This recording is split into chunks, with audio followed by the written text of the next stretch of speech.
Hi, my name is Danielle Graham and I am in Singapore today with Women's Weekly, and I'm going to show you how to make a simple dish. It's salmon croquettes with a dill mayonnaise, and I'm going to show you how to prepare the salmon. I am going to slice them in half. We'll make it easier when I'm cooking them. I have some salt here.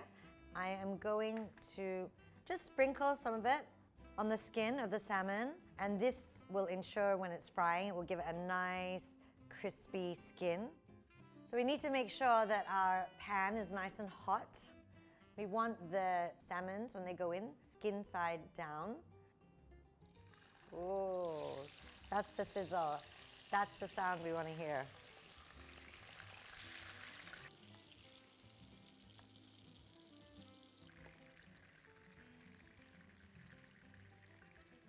We don't want the bones. Well, there are no bones because it's a fillet, but we do want all the salmon.